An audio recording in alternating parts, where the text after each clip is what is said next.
Welcome, everybody. Thank you so much for coming today. My name is Bill Hershey. I have here with us a very special guest, Suzanne Finder. We did a part one of this series, how to regulate your nervous system in a sales conversation. And gosh, pretty much everybody that I talk to in the integrative health, integrative sciences is not super comfortable with having a sales conversation unless they've spent some time really developing that. And so today we're going to talk a little bit about this. And we're going to talk about the missing key, which both myself and Suzanne feel that, gosh, if sales trainings had this component of nervous system literacy built in, gosh, maybe we wouldn't be afraid of salespeople. Maybe salespeople wouldn't have such a bad rap in our society, because sales can be a profoundly transformative experience for both parties, the seller and those who are purchasing. And, we're kind of reducing it to economic terms, but there's something very intimate about a sales conversation. But really, it revolves around this nexus of understanding what's going on in ourselves, in our nervous system, in our heart. Understanding our nervous system is perhaps a gateway or a doorway to understand what's going on in our heart. And Suzanne, gosh, I don't know if there's a better person out there in the world who can talk on this subject, the intersection between, the sales conversation, or I like to call it the enrollment conversation, and understanding what's going on in our nervous system. So for those of you who don't know, Suzanne has spent decades. She was a very accomplished salesperson in corporate sales. She's also been since 2008 educating people on the nervous system. She follows Stephen Porges's work very closely, the Safe and Sound Protocol, polyvagal theory. For those of you who don't know Stephen Porges, I'd highly recommend checking out his work as an integrative clinician. Amazing, cutting edge work.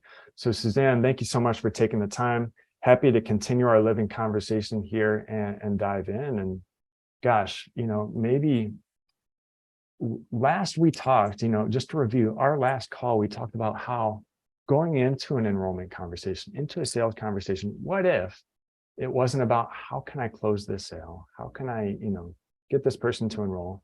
What if it was really approaching it with this question, are we a fit? For me, it's like, man, that is just revolutionary.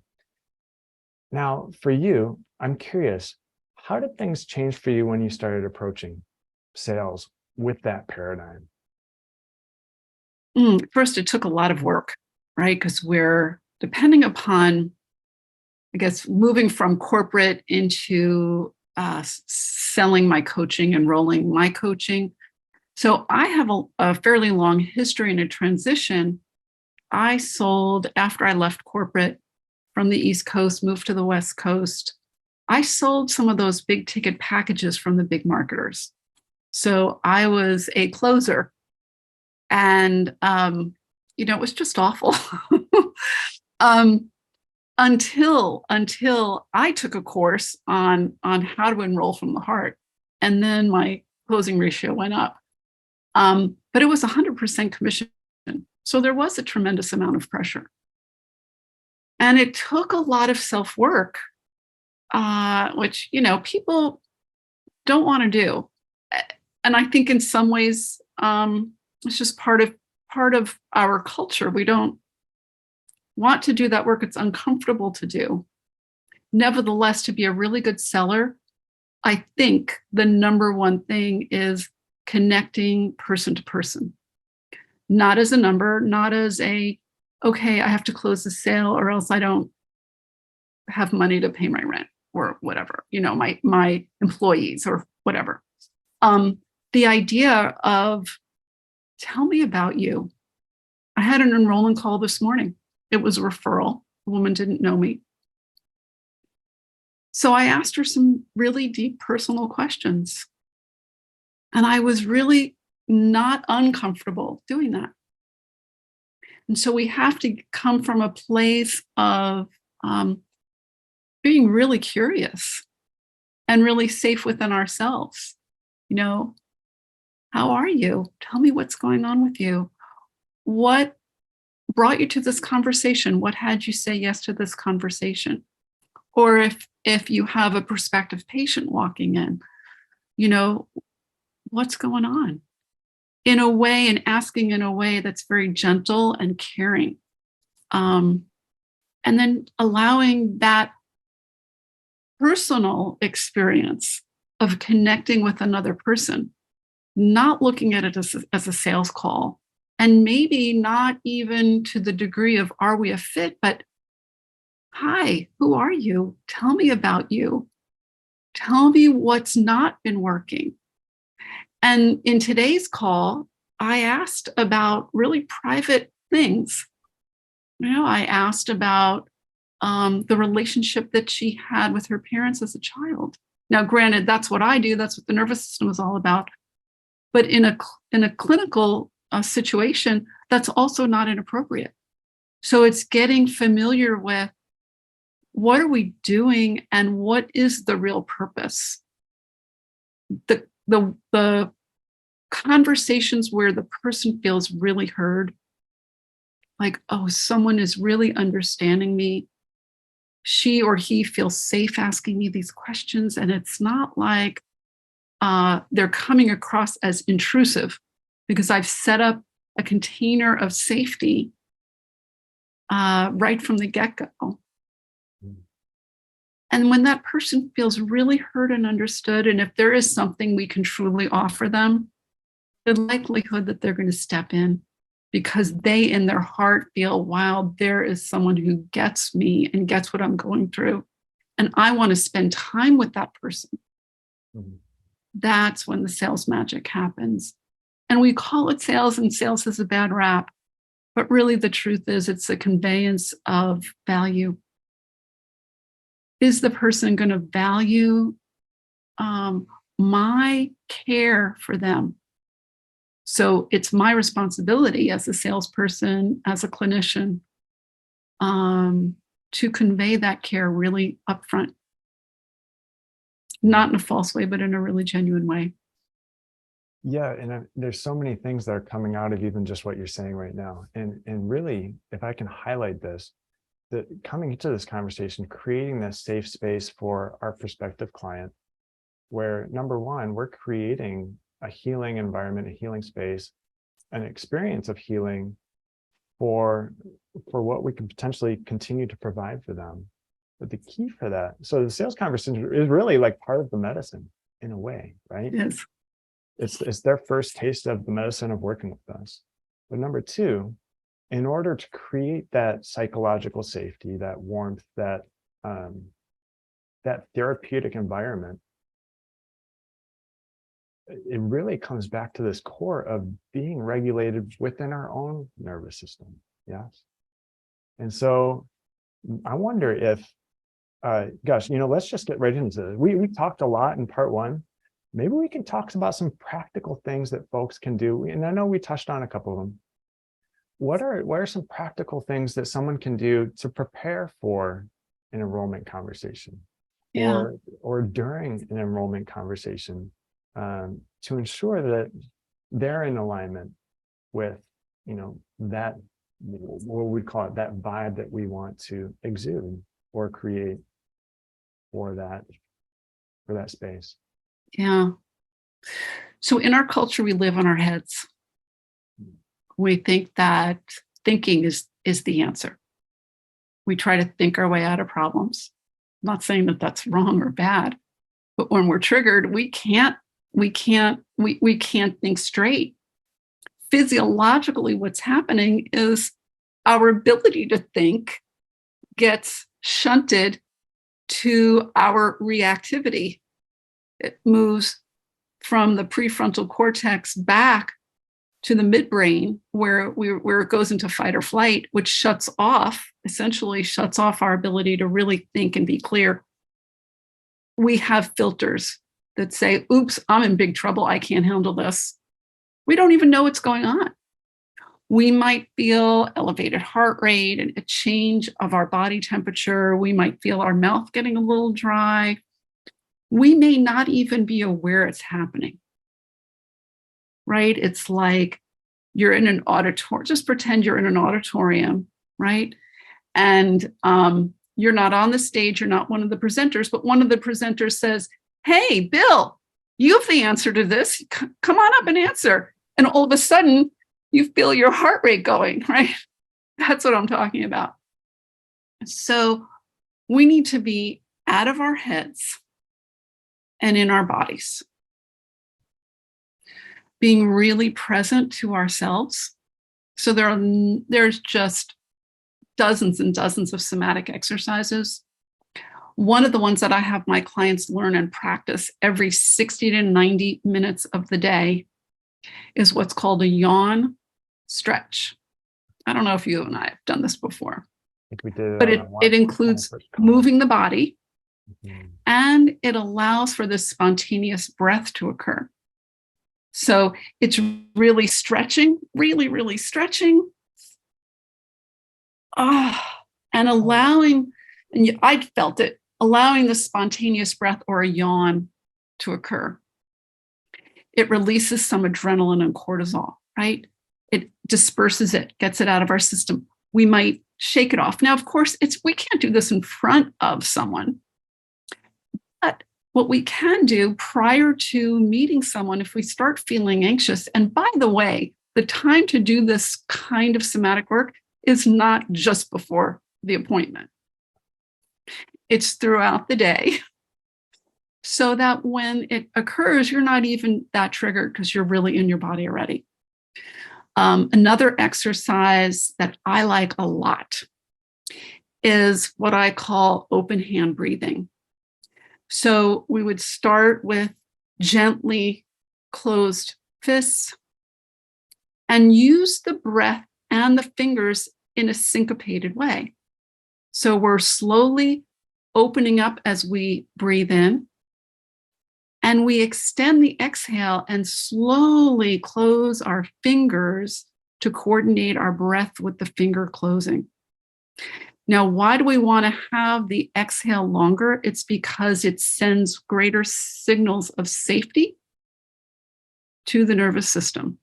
So very rapid breathing signals danger.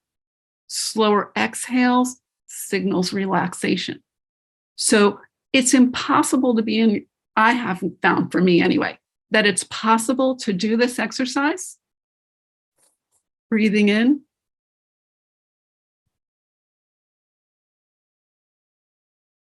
breathing out, and being anywhere but in my hands and in my breath, in my breath, in my body. Basically, I'm in my body. I'm not in my head.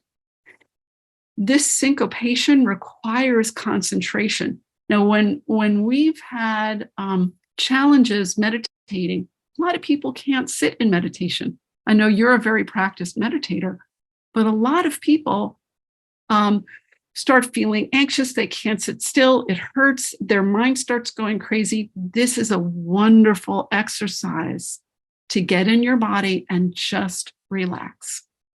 Doesn't mean you have to hold your hands here. Now, let's say you're on a Zoom call meeting with someone. You could have your hands in your lap.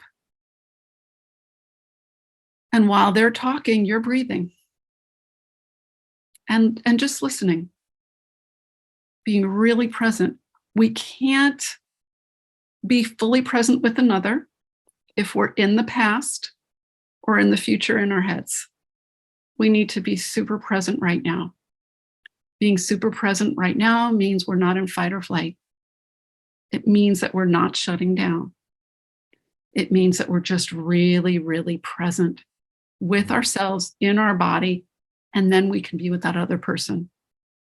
So this is where it gets interesting. If you don't mind me exploring, what if? What if we're in a sales conversation and we're just not comfortable with it yet? And what if we're in fight or flight during that conversation? Maybe not necessarily fight or flight in a sort of a survival sense, but like our nervous system is doing that thing of like, we're breathing faster and we're sweating and all that stuff. Our face is turning red, whatever it might be. And perhaps even what if, so there's that, maybe there's a little bit of what we would call in like nervous system language, like a little bit of sympathetic activation. Yes. Right. But what if there's also like, gosh, I really need a client right now. Gosh, I am like under economic pressure. That is real for me. So how do we dance with that within these conversations to bring that regulation and maybe even dance with that sympathetic activation when it is present? Yeah. So sometimes we just have to let it be what it is. Mm, Okay. Not judging ourselves or putting extra pressure on ourselves in that moment can be really helpful. mm, If we're putting that extra pressure on ourselves, means there's work that we need to do. That's all it means. mm. I have felt the economic pressure of I don't have a client and I don't have enough clients to cover my monthly nut. I've had that pressure. Mm. Um, Me too. I felt that pressure too, by the way. Just so normalize that for everybody. If you're feeling that right now, I'm not sure if I know of any entrepreneur who hasn't felt that pressure at some point in their journey. So I yeah, just want to make sure that everybody, that's cool. If you've experienced that or if you've experienced like that right now, that's cool. You're in the right place. it's actually really normal. And we have these high expectations of ourselves Mm, that if we go into that, there's something wrong with us. mm, There isn't. There isn't. This is where our spiritual practice needs to come in, and we can have that conversation too. The essence of it is that, okay, so right in this moment doesn't feel good. This moment too shall pass. And that's when we make the decision to start working with the nervous system. When we feel the panic, it means our nervous system is saying we have unresolved issues in the tissues just using the tissues, right? and we can't solve a feeling problem because that's what it is. It's our feeling, it's our anxiety. We can't solve a feeling issue by thinking our way out of it. Mm, It's just not possible. I'm not the first person to say this, by the way. Many very famous psychologists have also said this, and I'm merely affirming my own experience with that as well. yeah, I don't think this is common knowledge for folks in our society right now, is it? It isn't, especially what's very fascinating to me is how traditional psychotherapy works. Because it's all about trying to solve the problem by thinking, as opposed to identifying, well, there's a feeling here that leads to an underlying belief of our own unworthiness. So you guys thought you were on a talk about nervous system regulation and sales, but every road leads back to our own personal journey of understanding who we really are. Who we really are is not a failing entrepreneur or a struggling entrepreneur. That's not who we are at our essence whatsoever. Who we are at our essence is an expression of the all, an expression of the spirit, an expression of love. Now, you need to know I'm an interfaith minister, and the core of a lot of comparative religious studies. But what I've identified in every one of the major religions and indigenous religions, there is a connection between spirituality and the human being in the human form. And it's all about remembering who we are, not as humans, but as that divine expression. So we're sort of going off the rails a tiny little bit. But when we recognize, okay, my nervous system is saying something's wrong, okay, that doesn't mean that it's true. We just believe that it's true. So when we get into the nervous system and learn how our nervous system works and learn to what's called self-regulate, the ability to relax and calm ourselves, then we get greater access to the prefrontal cortex again, and we can start doing some problem solving. We can start stepping back and going, okay, this problem keeps coming up again and again and again. I get very nervous with a potential client, or I feel uncomfortable. I don't feel like it's okay for me to ask questions. Well, there's a nervous system corollary in that. So it's, to me, as a nervous system educator, our nervous system is going to regulate how we're behaving, what we're allowing ourselves to do and experience in any given moment. When we feel safe at a physiological level, we're freer to be curious. And we can just connect. It's very easy, or it's a lot easier. It's a skill building, like anything else. It's a skill. When we feel scared, we're going to go into sympathetic fight or flight. It could be just, imperceptible. But I'll tell you what, we have these very active, tiny little muscles right around our eyes that are conveying to another mammal, not just another human, how comfortable we are. And it's through millions of years of understanding how to read the other's face that tells us, oh, that mammal, that person, they're really safe to be around. We don't control these muscles consciously. We just don't. We can't. Right? It's sort of like controlling a burp. How do you do that? You just can't do it. You can suppress it. That's about it, right? Right?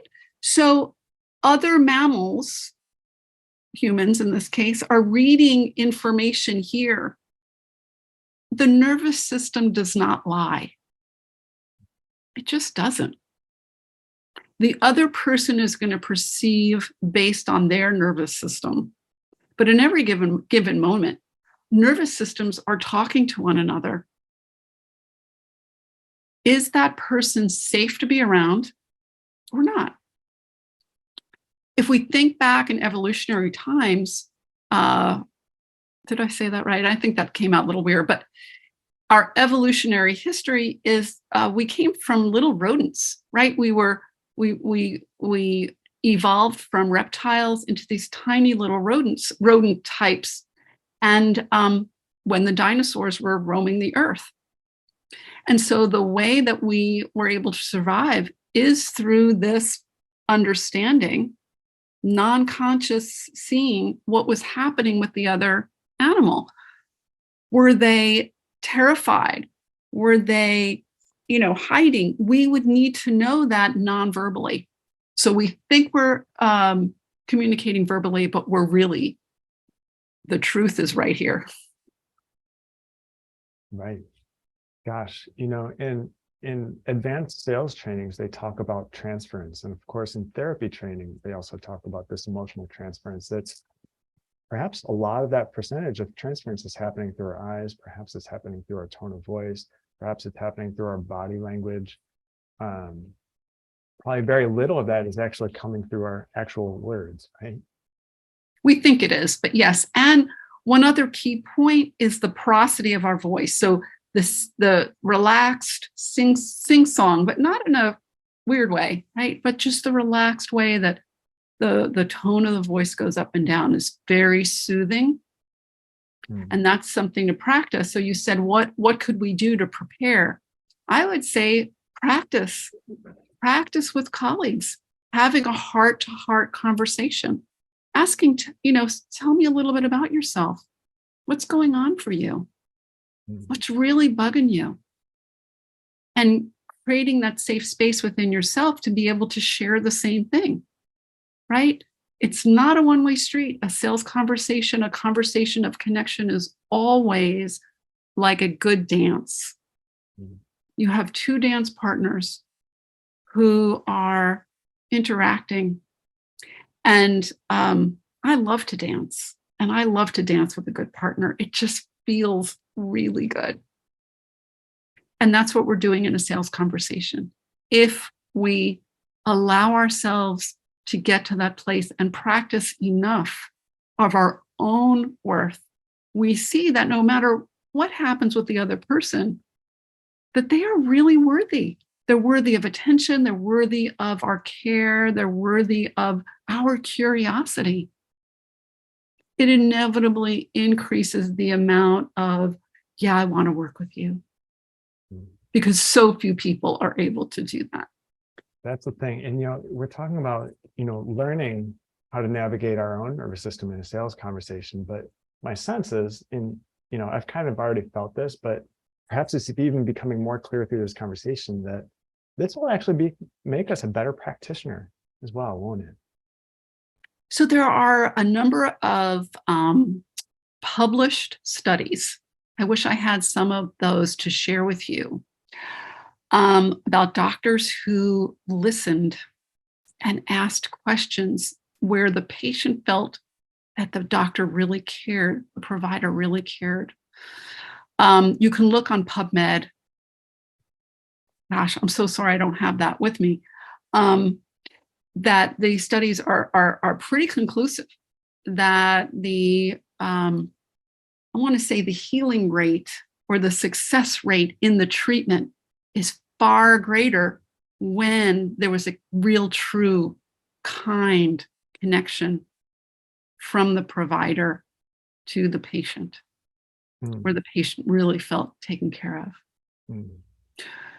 Bill, I will say this. We as providers, we provide an environment for healing. We don't do the healing. We can't heal someone else. We can only provide the space of love and care. And yes, there are things that are very helpful. But if the body of the patient is not resourced to absorb those I'll call them nutrients, it's not going to work. So we take a look at Robert Navio's research on the cell danger response. I encourage every single person on this call, if you're in the healing arts in any way, to look at Bob's work. When we get stuck in danger, the mitochondria will change shape and form and function. And until we hit certain milestones of safety, those cells don't go back to their primary function of taking in nutrients, replicating, and eliminating. We get stuck in some aspect of the cell danger response, and what he's identified as all chronic illness has the same underlying situation, and that is lack of physiological safety, meaning the mitochondria are stuck in a particular form, and they are really kind of signaling to the cell what to do. Fascinating work. If you're a science geek, you will love this stuff. Anyway, in terms of a sales conversation, right, getting back to the nervous system, when we are in that sympathetic fight or flight, we can call it nerves, and not really coming from a place of safety and curiosity. We need to look at ourselves and just do the work. Unfortunately, there's no quick fix. I read some fascinating, and I think I shared it with you, and I did put it in our chat earlier before we started recording. 84%? 84%, that's right. Of sales training is forgotten in 3 months. Why? Because it's all sales training is trying to get here. This shuts down when we're nervous. If we can think of executive function, including memory, short-term memory, the ability to integrate, right? If sales training does not include an understanding of being really present and feeling safe, not just in front of a client or prospect or prospective patient, but in the office, is the office environment between colleagues, between providers and assistants, is it kind and loving and caring? Is it safe? Is it a safe environment for your people to thrive in, right? When I was in corporate, I was very lucky. I had amazing managers, like really amazing. I also had really awful, intimidating, horrific managers, right? It makes a difference in terms of our performance. So it's not just the salesperson alone, or not just the receptionist alone. How is the whole organism working? Is it a functional one? Is it one where we're problem solving together because we're all working for the same purpose? And that is to really have fun, feel good, and be of service and feel really great about what we're doing. Is that dance really working in the environment of not just prospective patient with the practitioner, but within the entire practice? So that when someone walks into that practice and they meet with the receptionist, there's an overall imbuing of, oh, wow, this feels great. Or if we're in a corporate environment, what kind of environment is the management creating for the sellers? These are all really important aspects of making the sale, because it's all about people feeling safe and connecting, like this person gets me. This organization has my back. I love that we're talking about this, Suzanne. You're going into some of my favorite subjects here. And what we're seeing here, I think everybody sees it, that the ability to regulate our nervous system is going to help us in almost every aspect of our business. And I really think this is the future of a functional economy, a functional society, to be able to have this literacy of what's going on in our own nervous system. So a couple of things I want to map here, just because I geek out on this stuff. There's a book called The Culture Code. I actually have it here on my shelf. It's by Daniel Coyle. You may not be able to read that. Hopefully, hopefully my camera's of high enough resolution that you can kind of zoom in and see what's there. But he talks about the secret of the most profitable companies is that they're able to successfully create a culture of psychological safety in their workplace. I'd like to talk about something that's not the easiest thing to talk about, but I think it's kind of one of these elephants in the room. I find it very common for there to be an element, a small or large element, subtle or gross, of shame that appears when we're, in a lot of aspects of business that shows up. Whether it's, I'm ashamed that I'm making so much money in my business. It could be, I'm ashamed that I'm not making a lot of money in my business, right? I'm ashamed that I'm not getting a lot of clients, or, it could be shame around so many things. I'm curious how, number one, sometimes shame runs our lives, or can run our lives without us even being aware of it. So how do we become cognizant that this elephant of shame is in the room and maybe affecting our ability to be effective in our practice and in our business? Number two, when we recognize it, how can we effectively handle that through, this nervous system regulation? Ooh, that's a really good question that we could do a whole talk on this. Mm. The essence is, are we tuned into our feelings? If we think of the nervous system as a communication device. So help me out here. I don't remember what it was called when in World War II, it was we used the beep beep. There was that Morse code. Morse code. So our nervous system is sending us Morse code all the time. Mm-hmm. How literate are we in our own inner Morse code? Mm-hmm. And when we can become more literate, we can hear or feel something's not right. So that shame will show up as anxiety. What is the anxiety telling us? Now, I wrote another LinkedIn article on this exact thing. If we can't feel our feelings, if we've learned to repress them, which our society teaches us to do, we're going to have a really difficult time clearing it out. So calming the nervous system, letting it know everything is okay, we're safe. Inevitably, what happens is these feelings start bubbling up. It can't help but bubble up. So it's important to have a good support system, someone that we feel we can trust to talk to about what is showing up, and not just practicing safety, but experiencing, receiving the safety of someone listening and being present without any advice. We're also a fix-it society. The fix-it society, or the fix-it response, is actually part of fight or flight.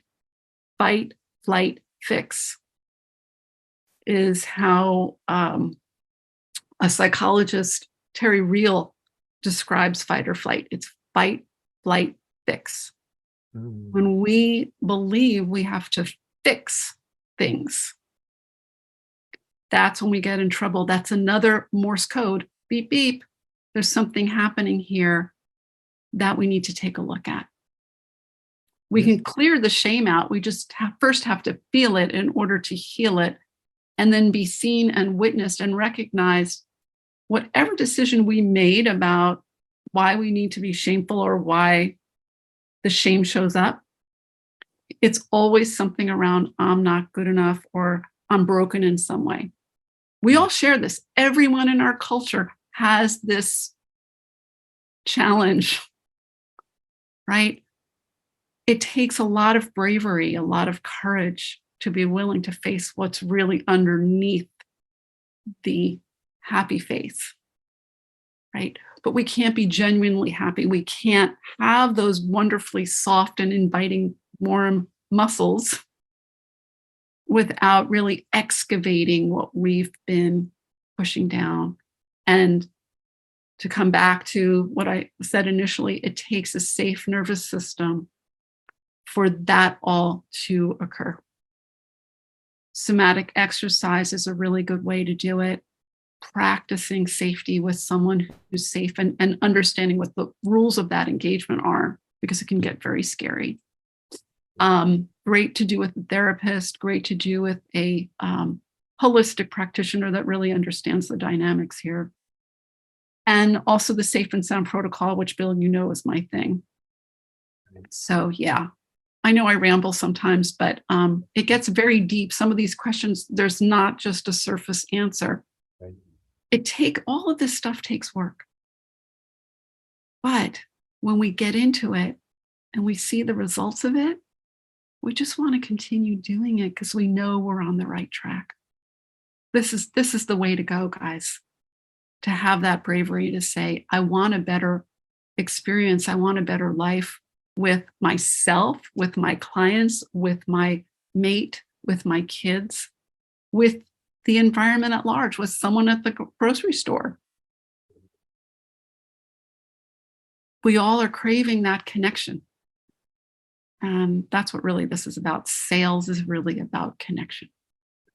You know, I love that you added that word fix, the fight, flight, or fix, because it's very easy, I think, in this kind of somatic journey of understanding our nervous system, to notice when we start noticing things, like it's right, okay, we create that psychological safety. All of a sudden our tissues say, like we said, the issues are in the tissues, and the tissues are like, okay, finally it's safe enough that we can let this stuff bubble up. They have the bandwidth to handle this now, that's unresolved, whatever, right? So I'm saying they as if our tissues are talking to us like a separate person. But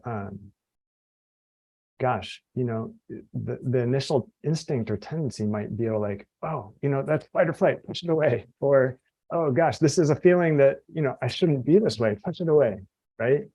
So how do you guide folks when that initial noticing, like, you know, this fight or flight, it's like, what is the solution when we encounter these uncomfortable feelings? And this is probably our last question because we're coming up on time. Yeah. And maybe this is even a lead into another conversation, because I just have a tendency to open up all these other doors, right? But okay, so what do you recommend for folks as a parting thought on that? If someone, is this a common thing that you also see? And then how do we navigate that? A great way is to move. So I don't know if you guys are Ted Lasso fans. I happen to be. It's a great show. Gosh, I can't remember his name. The guy who's the Man City Wonder Kid. He has an experience. He's like, oh my God, excuse me. He ducks into the men's room. He splashes his face with water. We have to remember to be with ourselves. Something's going on. Let's be with ourselves.